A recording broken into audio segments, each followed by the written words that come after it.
Picture this. You've completed your millionth playthrough of the Elder Scrolls V Skyrim. You've done all there is to be done. You've battled dragons, vampires, and even another dragonborn. You've completed quests from Windhelm to Markarth, and Solitude to Riften. You've ventured forth to new lands and solved problems, big and small. You've plundered every cavern, pillaged every tomb, and decimated every bandit camp. And most importantly, you've leveled up every individual skill to the maximum, arriving at the game's original maximum level of 81 and a bit. But before you can settle down by a nice warm hearth and reflect on the journey you've just had, you must steel yourself for one final battle. For upon reaching level 80, a mysterious warrior clad in ebony approaches, and like you, he's done all there is to be done, and challenges us to a duel in hopes that we can send him to Sovngarde. In today's video, we're going to be exploring one of Skyrim's better known mysteries, the Ebony Warrior.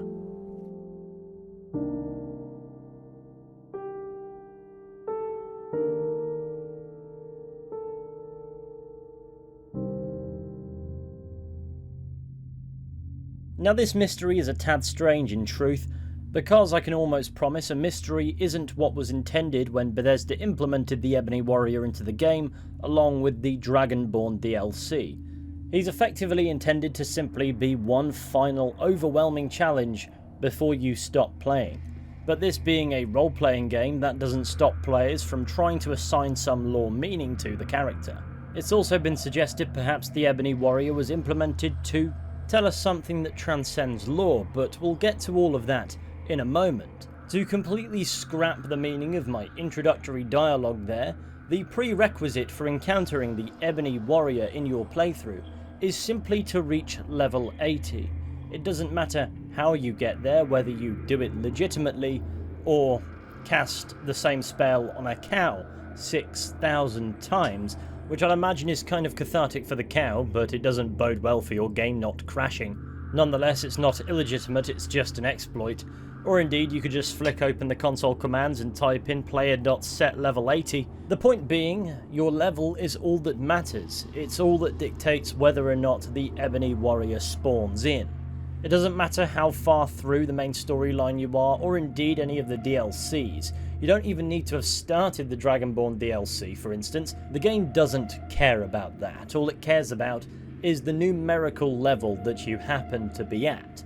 How you get there and how much of the game you've completed by that point is completely irrelevant, and that is, within itself, quite strange, but we'll come to that. Once you've reached level 80, all you need to do to bump into this foe is venture forth to one of Skyrim's 5 major cities, whether that be Whiterun, Solitude, Markarth, Riften, or Windhelm. Whichever you opt to arrive at first, he shouldn't be too hard to find. Not only will he be standing in broad daylight wearing full ebony armor, he's also huge.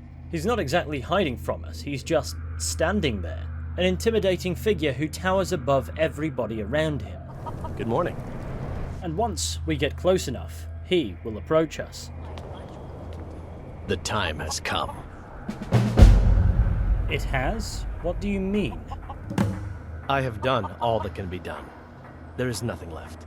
No quests to be undertaken, no villains to be slain, no challenges to face. Except for you. You are my last challenge. Only you can send me to Sovngarde with honor. Make your preparations. When you're ready, come find me at my last vigil. And just like that, we appear to have found ourselves in another pickle. The Ebony Warrior has challenged us to a battle to the death. And though being a warrior with a death wish doesn't make him unique, in fact, far from it, what makes him stand out is his hulking stature. As far as civilized NPCs go in the Elder Scrolls V Skyrim, the Ebony Warrior is the biggest, standing at a scale of 1.21, which makes him dwarf your average Nord that stands at 1.03. Even the tallest race in Skyrim, the Altmer, only stand at 1.08.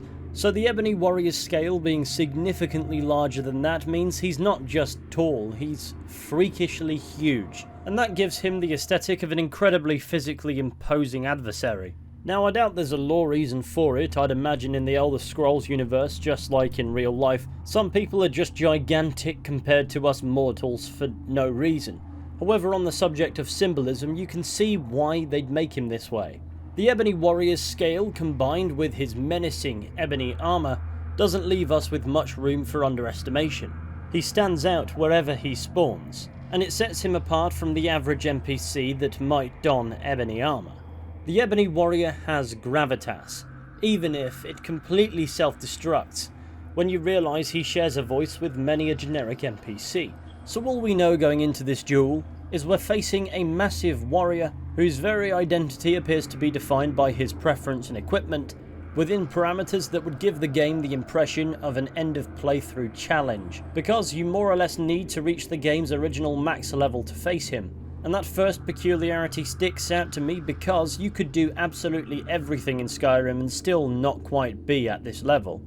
It's a problem mitigated by now being able to make skill trees legendary, forgetting everything you know about it for some reason just so you can re-level up and level up further.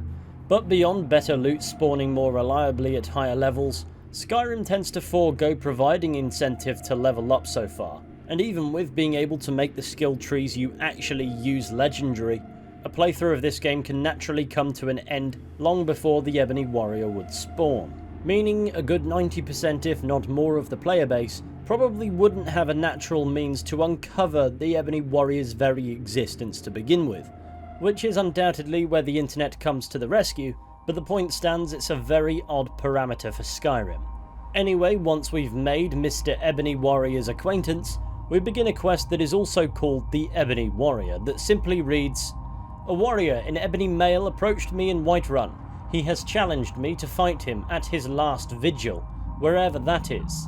And our objective will simply be to meet the Ebony Warrior at the last vigil, a location that could theoretically be absolutely anywhere, and the Ebony Warrior's own dialogue doesn't suggest a specific location. Nonetheless, we get a quest marker, even though the quest log puts emphasis on how vague the Ebony Warrior's dialogue is. And pressing for further information, the only other line of dialogue the Ebony Warrior has prior to the duel is, "When next we meet, it will be at my last vigil." which doesn't do an awfully great job of specifying where that last vigil would be. But thanks to our omnipotence, the quest marker tells us the Ebony Warrior's last vigil is located in the Velothi Mountains to the north of Riften. And sure enough, that's exactly where we find him, chilling by a bedroll that is simply far too small for him, almost obsessively polishing his sword in the presence of a pre-summoned Storm Atronak. And upon getting in range, he will approach. And unlike before where words were exchanged, here it's straight down to business.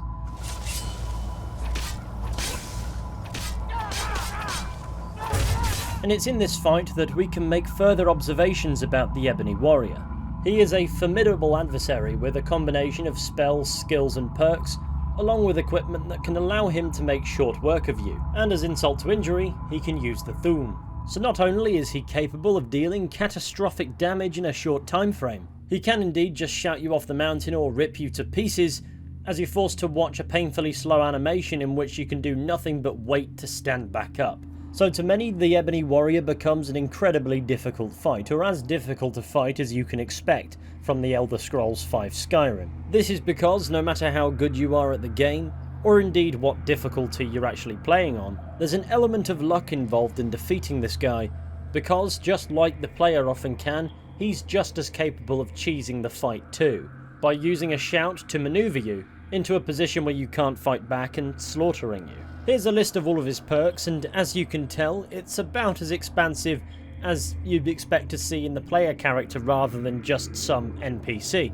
He also has a miscellaneous perk that allows him to deal extra damage that the player can't acquire, but since this video isn't awfully focused on this particular aspect to the Ebony Warrior, I thought I'd just show it on the screen. He also has an impressive assortment of resistances to types of damage, and a respectable repertoire of shouts and spells. Altogether, before you even take into consideration his equipment, all of which is enchanted with powerful enchantments, we're already fighting a foe like no other. A rival. One who doesn't just more or less match the Dragonborn in power, but also shares the ability to use shouts.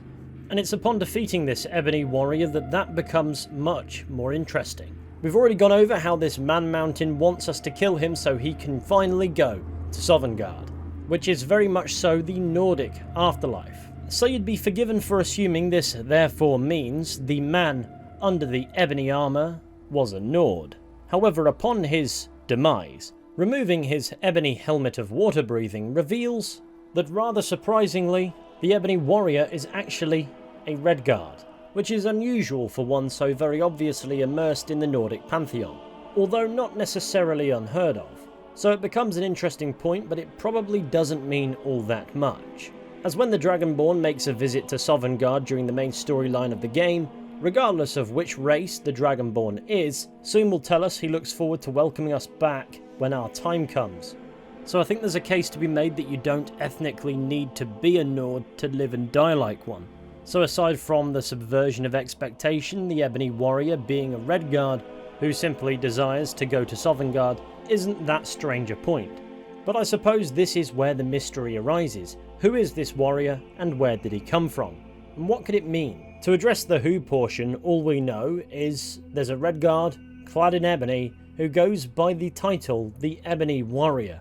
We also know his motivations for challenging us to a random fight to the death, and that is so he can die a warrior's death and at long last go to Sovngarde. And that makes him not dissimilar to the player character, the Dragonborn, who goes about the land effectively solving everybody's problems. We're led to believe that while we're off doing that, the Ebony Warrior was doing the same. And that moves us on to the second question in this mystery. Where was he off doing that? Because we haven't encountered him once up until this quest. Granted, you could argue he came to Skyrim simply to seek us out, but otherwise conducted his own gallivanting in other provinces that we can't access in this game. But that's foiled a touch by his clear Nordic religious views. Where better to prove you have the heart of a true Nord, if not the body, than Skyrim? And it's here where I think it's important to take into consideration perception. The size of game worlds do tend to correlate with technical and otherwise creative limitations. However, in canon I reckon it's a reasonable assumption that the provinces of the Elder Scrolls universe are much larger than they appear in the games. It's a metabolics explanation at the best of times, but if we view the open worlds of the Elder Scrolls universe as mere representations of the actual Elder Scrolls universe, rather than the unfiltered full thing at face value, it could probably explain a lot. For instance, why are Skyrim's cities so small? And why is the market that's supposedly the bustling trade hub of Skyrim in Whiterun only a couple of stalls, a general store, an alchemist and an inn? So if we adopt this perception that Skyrim is canonically much larger than the game portrays it, there are more people, the cities are more than just a few streets, unique buildings and a Jarl, and there are more road networks and space between locations, then the Ebony Warrior can simply be explained as existing between the lines of the Dragonborn story and only appearing upon becoming relevant to it. That doesn't answer that question from the perspective of game logic, however it does adequately put it to bed from the angle of storytelling. And it does allow us to return to the more important question: who is, or more accurately was, this guy? And unfortunately, pondering such a question throws us rather abruptly off the cliff of baseless speculation, because there is absolutely no information on the Ebony Warrior outside of what we can gather from our encounters with him. He just kind of exists and has no story. The quest log addresses his vague nature by giving us absolutely no information on where the Ebony Warrior's last vigil is, and addressing that they've done that while giving us a quest marker that leads us straight to it. Nonetheless, this hasn't stopped players from coming up with the occasional theory here and there, but none of them are hugely satisfying or mind-blowing. But here are a few of them that I've heard about or read about, in no particular order. One of them is that he's the Dragonborn from the future travelling back in time to fight himself to the death for some reason, and if you need me to disprove that theory, I suggest your time would be better served in therapy. That said, there certainly is a symbolic aspect of mirroring at play here. The Ebony Warrior is a means to reflect on our journey up until this point in the form of an optional boss fight, but that's likely about as far as it goes. Another theory I've seen is he's the friend who sends you letters disclosing knowledge of you shouting in sometimes obscure locations and directing you towards more words of power, fattening you up, so to speak, to be the perfect adversary. You could argue this would make sense from the perspective of his own knowledge of the way of the voice, and it would also put some weight on his first words to you when he approaches you in the street. The time has come. Because saying that randomly is not considered a conventional icebreaker. Trust me, I've tried. However, that theory doesn't really tell us who he is, nor would it necessarily be a mutually exclusive explanation.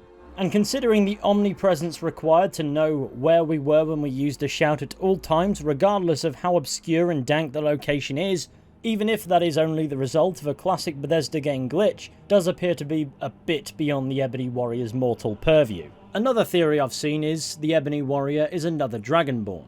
After all, he was implemented in the Dragonborn DLC and can use words of power. Not only that, he's got his own power fantasy going on considering how powerful he is.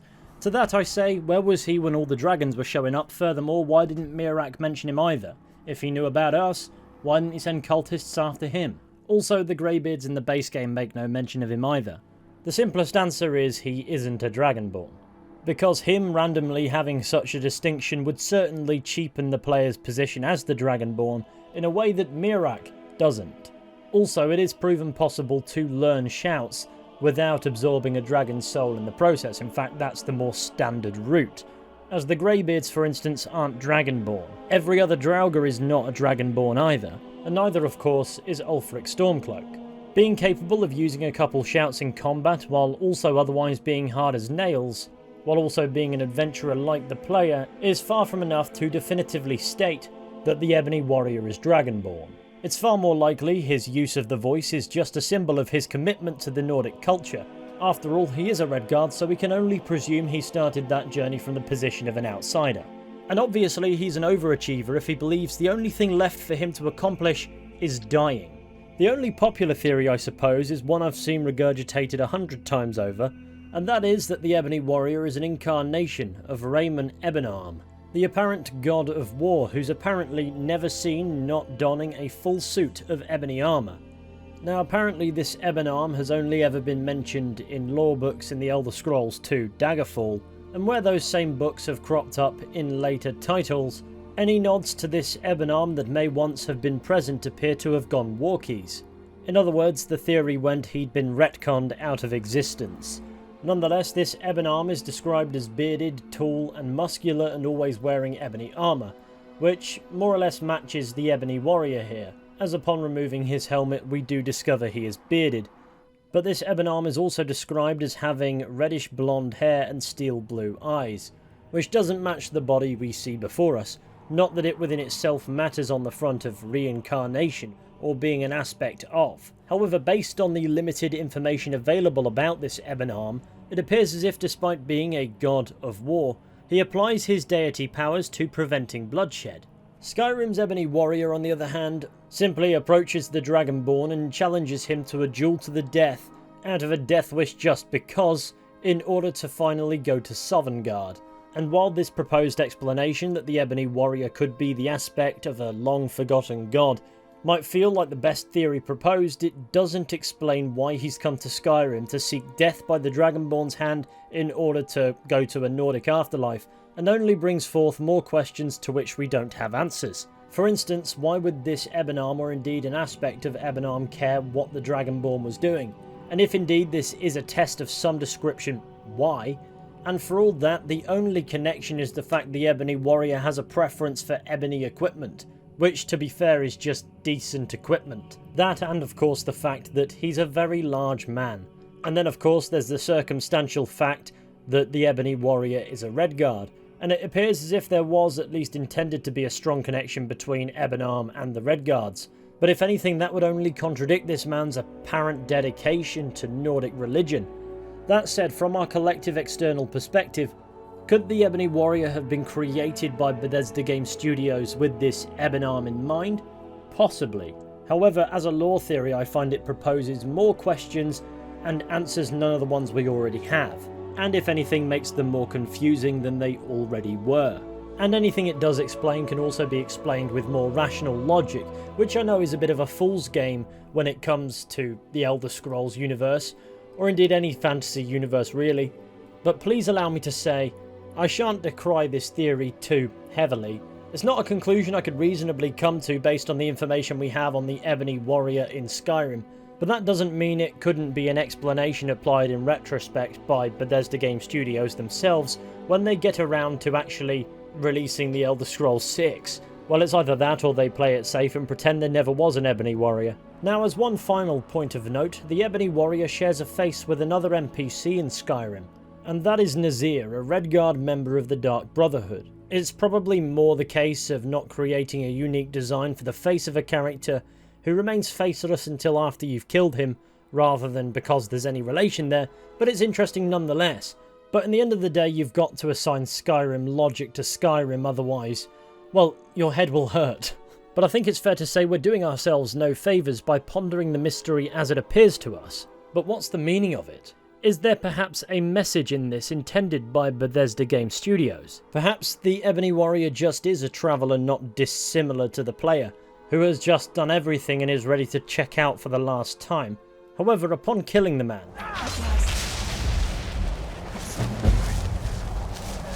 and discovering that contrary to what we might have believed up until this point, he is in fact a Redguard, a race who chiefly reside in the province of Hammerfell. Perhaps it's a hint of sorts. Now, if we recall back to E3 2018, Bethesda made the error of announcing the Elder Scrolls 6, and I say error because it's been over 6 years since that day, and we really haven't seen nor heard of much of anything else. Anyway, this vague teaser didn't explicitly give away the game's setting, however it did show us a lovely landscape, and by many this footage has been theorised to portray the Iliac Bay region of Hammerfell and High Rock. Whether that is the case remains to be seen, but it is a rather popular theory, and it's one bolstered by little hints from Bethesda. For instance, a small scratching scene in one of the Starfield trailers that shares a likeness to the shape of Hammerfell and High Rock. It's not one-to-one, but there is a resemblance. Now, my point isn't to use the Ebony Warrior as ammunition for that theory, or indeed necessarily vice versa. But should, when we learn more about the Elder Scrolls 6, not that I put money on that happening in my lifetime, and it does indeed turn out to at least be partially set in Hammerfell, could the Ebony Warrior in that reality be remembered as something of a hint towards the next Elder Scrolls game's location?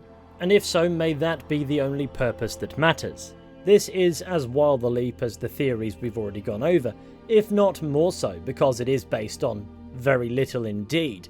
But when you look back and thoroughly play through previous Elder Scrolls games like Morrowind and Oblivion, there's certainly dialogue, text that can be read, and other hints that can be interpreted and argued to be hints towards where the franchise was going next. And though there's a lot of that to go around, and there are certainly some red herrings in the past as much as probably now, there are a lot of mentions and nods to the Redguards and Hammerfell. For instance, out-of-place comments from city guards that the warriors from Hammerfell have curved swords. There is, of course, the In My Time of Need quest that sees us deal with the fallout from the politics during the Great War in Hammerfell, not to mention emphasis on Hammerfell's significance in that time that occurred between the events of the Elder Scrolls 4 and 5. I also can't be the only one that's noticed Redguards have this strange habit of mentioning that they're Redguard for no reason. And to top it all off, the game puts a decent whack of emphasis on the brewing Second Great War that's yet to occur with the Aldmeri Dominion, that you'd think would certainly be something of a focal point in the Elder Scrolls 6. And where better to set such a game than somewhere so fundamentally opposed to the Aldmeri Dominion that when hostilities almost certainly kick off again, big things are almost guaranteed to go down. In which case you're probably wondering why not set it in the homeland of the Altmer and by extension the Aldmeri Dominion. Well, if they're in a position where they're invading quite literally everyone else, I wouldn't imagine there'd be an awful lot going on here that the player can get actively involved in, feel fulfilled doing. Also, it would be something of a hostile environment as it's the home of a regime we're not meant to feel awfully sympathetic towards, and that removes us a fair way from the mentality that allows us to connect with the Elder Scrolls universe so well. But before I chew your ear off with more me getting carried away with confirmation bias and other nonsense, only time will tell if that train of thought of mine holds any ground whatsoever. And there are plentiful references to other provinces and other races, because in the end of the day, the Elder Scrolls and Skyrim by default is trying to be an immersive experience. And I do see that being uncharacteristically shattered by the presence of the Ebony Warrior in Skyrim, because it's not like the game is going out of its way to withhold information from us, it's simply not giving us any strings to pull. He's a powerful warrior whom nobody mentions ever. He claims he's done everything there is to be done, but doesn't quite go into detail on what that everything means, and simply wants to die. He is very much so an optional boss fight that just exists towards the end of the game, should we dedicate so much time to reaching that level, and the quest involving him tells absolutely no story at all. To the point where the game even puts its own emphasis on how random it is. The game doesn't even care if you meet him at his last vigil. You can simply attack this guy in the street and the quest will progress without even the slightest deviation or issue. And so all that can truly be gathered with certainty is the meta explanation. And that is that we've done all there is to be done. There is nothing left. No quests to be undertaken. No villains to be slain. No challenges to face. Except for him. The explanation behind the implementation of this obscenely imbalanced optional boss fight is very much so a curtain call. It's the game telling us that it cannot possibly challenge us anymore. Because in order to do that, it's going to take the fun out of it. And the immersive aspect cracks in the process, because nobody is more surprised that you made it this far than Bethesda themselves. Whether or not there's a nod in him towards a future Elder Scrolls setting remains to be seen. As for his own identity beyond being known as the Ebony Warrior, his story, his adventures, there is no explanation that ticks enough boxes to be definitively viable. Every fan-proposed explanation relies on grasping at straws and performing varying degrees of mental gymnastics, and that really isn't a bad thing. But the question of who is the Ebony Warrior and what was his purpose cannot be answered with anything close to certainty until our great-great-grandchildren's AI-powered reanimated skeletons finally boot up the Elder Scrolls 6. At which point perhaps there will be more information on him. Or maybe he's doomed to be an anonymous warrior who went to face the Dragonborn. And without an explanation worthy of your ears, that is unfortunately where I must leave today's video. Thank you all for watching, and I hope to see you soon. Well, he's dead. I wonder what this orc wants. I am waiting for a good death. Oh, you can fuck off.